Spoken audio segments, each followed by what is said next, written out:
Friends, ತುಂಬ ಜನ ಕೇಳ್ತಾ ಇದ್ದೀನಿ ನಾನು ವೆಯ್ಟ್ ಲಾಸ್ ಹೇಗೆ ಮಾಡಿದೆ ಅಂತ ಹೇಳ್ಬಿಟ್ಟು. ಹೆಂಗೆ ಇದು ಮಾಡಿದೆ, ಹರ್ಬಲ್ ಯೂಸ್ ಮಾಡಿರಾ ಅಥವಾ ಯಾವ ಇದು ರೀಸನ್ಗೆ ವೆಯ್ಟ್ ಲಾಸ್ ಆದರೆ ಆಲ್ಮೋಸ್ಟ್ ಒಂದು 15 to 20 kg ವೆಯ್ಟ್ ಲಾಸ್ ಆಗಿರೋದು. ಹೌದು, ಅದಕ್ಕೆ ಒಂದು ಸೀಕ್ರೆಟ್ ಇದೆ. ಆ ಸೀಕ್ರೆಟ್ ಏನಂತ ಹೇಳ್ಬಿಟ್ಟು ನಾನು ಇವತ್ತು ರಿವ್ಯೂ ಮಾಡ್ತಾ ಇದ್ದೀನಿ. ಸೊ ನಿಮಗೆ ತೋರಿಸ್ತೀನಿ. ಚಲೋ. ಸೊ ಇಲ್ಲಿ ಇಂಗ್ರೀಡಿಯೆಂಟ್ಸ್ನಲ್ಲಿ ನಾನು ಒಂದಷ್ಟು ಡ್ರೈ ಫ್ರೂಟ್ಸ್ ತೊಗೊಂಡಿದ್ದೀನಿ. ಏನೇನು ಡ್ರೈ ಫ್ರೂಟ್ಸ್ ಅಂತ ಹೇಳ್ತಾ ಹೋಗ್ತೀನಿ. ಇದು ಬಂದುಬಿಟ್ಟು ಕ್ಯಾಶ್ಯೂ, ಗೋಡಂಬಿ. ಇದು ವಾಲ್ನಟ್ ಒಂದು 50 ಗ್ರಾಮು. ಗೋಡಂಬಿ ಬಂದುಬಿಟ್ಟು ಒಂದು 150 ಗ್ರಾಮ್ ತೊಗೊಂಡಿದ್ದೀನಿ. ವಾಲ್ನಟ್ ಬಂದುಬಿಟ್ಟು 50 ಗ್ರಾಮ್ ತೊಗೊಂಡಿದ್ದೀನಿ. ಇದು ಆಲ್ಮಂಡ್ ಒಂದು 100 to 150 ಗ್ರಾಮ್ ತೊಗೊಂಡಿದ್ದೀನಿ. ಇದು ಬಂದುಬಿಟ್ಟು ಸನ್ಫ್ಲವರ್ ಸೀಡ್ಸು. ಓಕೆ, ಇದು ಒಂದು ಸ್ವಲ್ಪ ಜಾಸ್ತಿ ಆಯಿತು, 150 ಗ್ರಾಮ್. ಲಾಸ್ಟ್ ಟೈಮ್ ಮಾಡಿದ್ದು ಸ್ವಲ್ಪ ಉಳಿದಿತ್ತು ಅಂತ ಆ್ಯಡ್ ಮಾಡಿದ್ದೀನಿ. ಸೊ ಇದು ಬಂದುಬಿಟ್ಟು ನೆಕ್ಸ್ಟ್ ಪಂಪ್ಕಿನ್ ಸೀಡ್ಸು, ಅಂದರೆ ಪರಂಗಿ ಹಣ್ಣಿನ ಬೀಜ ಅಂತಾರಲ್ಲ ಅದು. ಅದಾದಮೇಲೆ ಇದು ಮೆಲನ್ ಸೀಡ್ಸು. ಓಕೆ, ಅಂದರೆ ಕರ್ಬೂಜ. ಇದರಲ್ಲಿ ಯಥೇಚ್ಛವಾಗಿ ಪ್ರೋಟೀನ್ ಇರುತ್ತೆ. ಈ ಸೀಡ್ಸ್ಗಳನ್ನ ನಾವು ಆ್ಯಡ್ ಮಾಡ್ತೀವಿ. ಇದು ಬಿಟ್ಟು ನೆಕ್ಸ್ಟು ಪಿಸ್ತಾ. ಇದು ನನಗೆ ಪ್ಲೈನ್ ಪಿಸ್ತಾ ಸಿಗಲಿಲ್ಲ, ಸೊ ಹಂಗಾಗಿ ನಾನು ಸಾಲ್ಟೆಡ್ ಪಿಸ್ತಾ ತೊಗೊಂಡಿದ್ದೀನಿ. ಓಕೆ, ಬಟ್ ಪರವಾಗಿಲ್ಲ.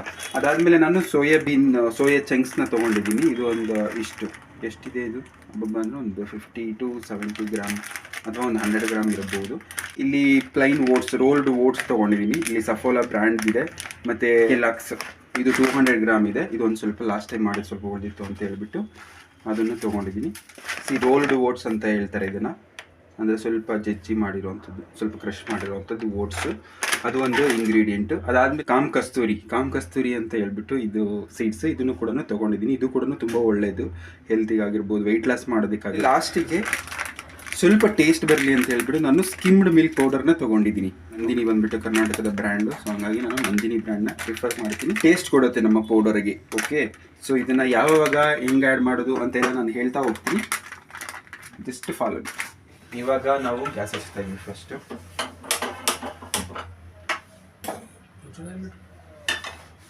ಓಕೆ, ಗ್ಯಾಸ್ ಮೇಲೆ ಒಂದು ಕಡಾಯಿ ಇಡ್ತಾ ಇದ್ದೀನಿ. ಇದು ಪೂರ್ತಿ ಒಣಗಿ ಇರಬೇಕು. ಫಸ್ಟ್ ನಾನು ಪಿಸ್ತಾನ ಫ್ರೈ ಮಾಡ್ಕೋತಾ ಇದ್ದೀನಿ. ಇದು ಆಪ್ಷನಲ್, ಯಾವ್ದು ಬೇಕಾದರೂ ಫಸ್ಟ್ ಫ್ರೈ ಮಾಡ್ಕೋಬೋದು. ಜಸ್ಟ್ ಬಿಸಿ ಮಾಡ್ಕೊಳ್ತಾರೆ ಅದು, ಅಂದರೆ ಸ್ವಲ್ಪ ಈ ಶೀತಕ್ಕೆ ಮೆತ್ತಗಾಗಿರೋದು ಆ ಥರ ಎಲ್ಲ ಆಗುವ ಚಾನ್ಸಸ್ ಇರುತ್ತೆ. ಸೊ ನೀವು ಒಂದು 4 to 5 ತಾಸು ಒಣ ಹಾಕಿದ್ರೂ ನಡೆಯುತ್ತೆ. ಬಟ್ ಈ ಥರ ಬಿಸಿ ಮಾಡ್ಕೊಳ್ಳೋದು ಅದೆಲ್ಲ ಟೈಮ್ ಉಳಿಯುತ್ತೆ. ಓಕೆ, ಸೊ ಜಸ್ಟು ಲೋ ಫ್ಲೇಮ್ನಲ್ಲೇ ಒಂದು 2 ನಿಮಿಷ ಈ ಥರ ಫ್ರೈ ಮಾಡ್ಕೋಬೇಕು. ಸಾಕಿದು ಸಣ್ಣ ಹುರ್ಕೋತಾ ಇದ್ದೀನಿ.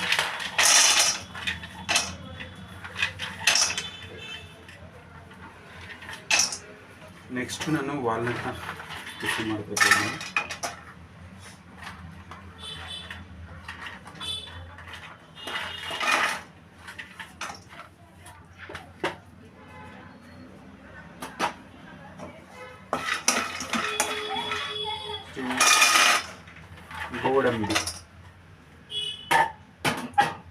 ಗೋಡಂಬಿ ಬಿಸಿ ಮಾಡ್ತಾ ಇದ್ದೀನಿ. ನೆಕ್ಸ್ಟು ಈ 3 ಸೀಡ್ಸ್ನು ಹಾಕ್ಬಿಡ್ತೀನಿ.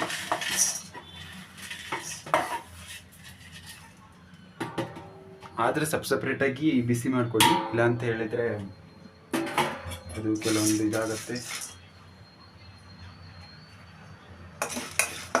ಓಕೆ, ಇದಾಗಿದೆ.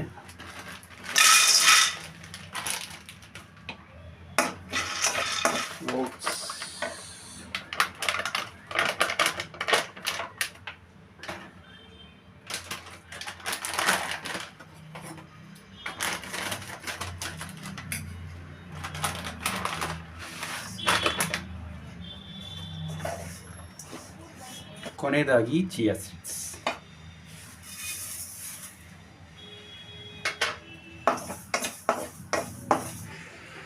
ಸೊ ಇಂಗ್ರೀಡಿಯೆಂಟ್ಸ್ ಎಲ್ಲ ಬಿಸಿ ಮಾಡ್ಕೊಂಡು ಆಗಿದೆ. ಓಕೆ, ನೀವು ನೋಡ್ತಾ ಇರ್ಬೋದು ಇದರಲ್ಲಿ ಓಟ್ಸ್ ಮತ್ತು ಚಿಯಾ ಸೀಡ್ಸ್ ಇದೆ. ಓಕೆ, ಇದರಲ್ಲಿ ಮೆಲನ್ ಸೀಡ್ಸು, ಪಂಪ್ಕಿನ್ ಸೀಡ್ಸು ಮತ್ತು ಸನ್ಫ್ಲವರ್ ಸೀಡ್ಸು 3 ಸೀಡ್ಸ್ ಇದೆ. ಸೊ ಅಲ್ಲಿಗೆ 5 ಇಂಗ್ರೀಡಿಯೆಂಟ್ಸ್ ಆಯಿತು. ಇದೊಂದು ಸೋಯಾಬೀನ್ 6. ಇದರಲ್ಲಿ 4 ಇಂಗ್ರೀಡಿಯೆಂಟ್ಸ್ ಇದೆ. ಕಾಜು, ಪಿಸ್ತಾ, ಅಕ್ರೋಟ್, ವಾಲ್ನಟ್. ಓಕೆ, ನೆಕ್ಸ್ಟು ಆಲ್ಮಂಡ್ ಮತ್ತು milk powder. Okay, so total 11 ingredients ಇದೆ. ಇವಾಗ ನಾನು ಬಿಸಿ ಮಾಡಿದ ತಕ್ಷಣ ಇಮಿಡಿಯೇಟ್ಲಿ ನಾನು ಮಿಕ್ಸರ್ ಮಾಡಲ್ಲ, ಅಂದರೆ ಪುಡಿ ಮಾಡಲ್ಲ. ಸ್ವಲ್ಪ ಟೈಮ್ ಬಿಡಲಿ, ಇದು ಸ್ವಲ್ಪ ತಣ್ಣಗಾಗಬೇಕು.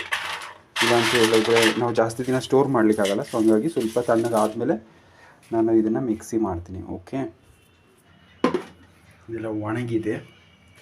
ಮೊದಲನೇದಾಗಿ ನಾನು ಓಟ್ಸ್ನ ಮಿಕ್ಸಿ ಮಾಡ್ಕೊತಾ ಇದ್ದೀನಿ, ಅಂದರೆ ಪುಡಿ ಮಾಡ್ಕೊತಾ ಇದ್ದೀನಿ.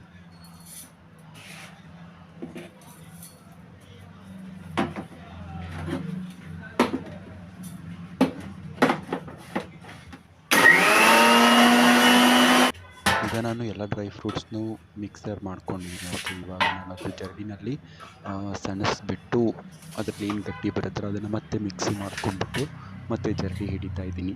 ಓಕೆ, ಇದು ಪೂರ್ತಿಯಾಗಿ ರೆಡಿ ಮಾಡ್ಕೊಂಡ್ಮೇಲೆ ಮಾಡ್ತಾಯಿದ್ದೀನಿ, ಜರಡಿ ಮಾಡ್ಕೊಳ್ತಾ ಇದ್ದೀನಿ. ಸೊ ಫೈನಲಿ ನಮ್ಮ ಪ್ರೋಟೀನ್ ಪೌಡ್ರು ರೆಡಿ ಆಗ್ತಾ ಇದೆ. ಓಕೆ, ಸೊ ನಾನೀಗ ನೀಟಾಗಿ ಮಿಕ್ಸ್ ಮಾಡ್ಕೋತಾ ಇದ್ದೀನಿ. ಆಮೇಲೆ 10-15 ಮಿನಿಟ್ಸ್ಗೆ ಒಂದ್ಸಲ ಸ್ವಲ್ಪ ಹತ್ಲಾಗಿ ಹಿಂಗೆಲ್ಲ ಮಾಡಿ ಒಣಗಿಸ್ಬೇಕಾಗತ್ತೆ. ಸೊ ಫೈನಲಿ ಪೌಡರು ರೆಡಿ ಆಗಿದೆ.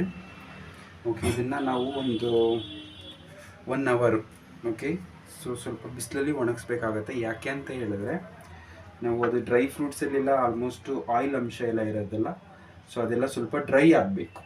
ಸೊ ಅದಕ್ಕೋಸ್ಕರ ನಾವು ಬಿಸಿಲಲ್ಲಿ ಈ ಥರ ಒಂದು ಬೇಷನಲ್ಲಿ ಹಾಕ್ಬಿಟ್ಟು ಈ ಥರ ಬಟ್ಟೆ ಕಟ್ಟಿ ಒಣಗಿಸ್ಬೇಕಾಗತ್ತೆ. Let us go to terrace.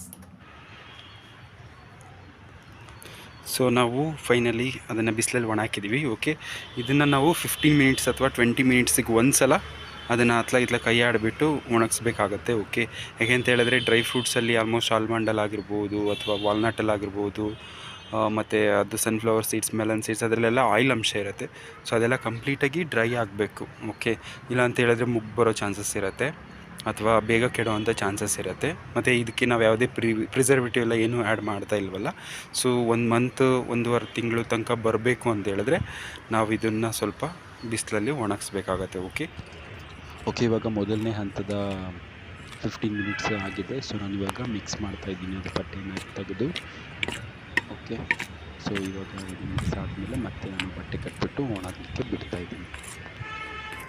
ಈಗ 2ನೇ ಹಂತದ 15 ಮಿನಿಟ್ಸ್. ಓಕೆ, ಇವಾಗ ಮತ್ತೆ ನಾನು ಮಿಕ್ಸ್ ಮಾಡ್ತಾಯಿದ್ದೀನಿ. ಮಿಕ್ಸ್ ಮಾಡಿಬಿಟ್ಟು ಮತ್ತೆ ಒಣಗಿಸ್ಬಿಟ್ಟು ಬಟ್ಟೆ ಕಟ್ತಾಯಿದ್ದೀನಿ. ಸೊ ಫೈನಲಿ ಒಣಗಿಸಿರೋ ಪೌಡರ್ ರೆಡಿಯಾಗಿದೆ. ಇವಾಗ ನಾನು final ingredient, last ingredient skimmed milk ಪೌಡರ್ನ ನಾನು ಇವಾಗ ಆ್ಯಡ್ ಮಾಡ್ತಾಯಿದ್ದೀನಿ. ಓಕೆ, ಆ್ಯಡ್ ಮಾಡಿಬಿಟ್ಟು ಮತ್ತೆ ಇದನ್ನು ನಾನು ನೀಟಾಗಿ ಮಿಕ್ಸ್ ಮಾಡ್ತಾಯಿದ್ದೀನಿ. ಓಕೆ, ಸೊ ಮಿಕ್ಸ್ ಮಾಡಿದ ಮೇಲೆ ಅದನ್ನು ಡಬ್ಬಿಗೆ ತುಂಬಿಟ್ರೆ ಅಲ್ಲಿಗೆ ನಮ್ಮ ಪೌಡರು ರೆಡಿಯಾಗಿರುತ್ತೆ. ಓಕೆ, ಇವಾಗ ನಾನು ವಾಕಿಂಗ್ ಮಾಡ್ಕೊಂಡ್ಬಂದಿದ್ದೀನಿ. ಇವಾಗ ನಾನು ಅದು ಮಧ್ಯಾಹ್ನ ಮಾಡಿರ್ತಕ್ಕಂಥ ಪ್ರೋಟೀನ್ ಪೌಡರ್ನ ಯಾವ ರೀತಿ ಕನ್ಸ್ಯೂಮ್ ಮಾಡಬೇಕು ಅನ್ನೋದನ್ನು ನಾನು ಇವಾಗ ಹೇಳ್ತಾ ಹೋಗ್ತೀನಿ. ಓಕೆ, ನಾನು ಇಲ್ಲಿ ಒಂದು 2 ಲೋಟ ಹಾಲು ತೊಗೊಂಡಿದ್ದೀನಿ. ಓಕೆ, ಆ ಹಾಲು ಬಂದುಬಿಟ್ಟು ಸ್ವಲ್ಪ ತೆಳ್ಳಗಿರಬೇಕು. ಬಿಳಿ ಪದಾರ್ಥಗಳನ್ನ ನಾವು ಕನ್ಸ್ಯೂಮ್ ಮಾಡಬಾರ್ದು, ದಪ್ಪ ಆಗಬಾರ್ದು ಅಂತ ಹೇಳಿದರೆ.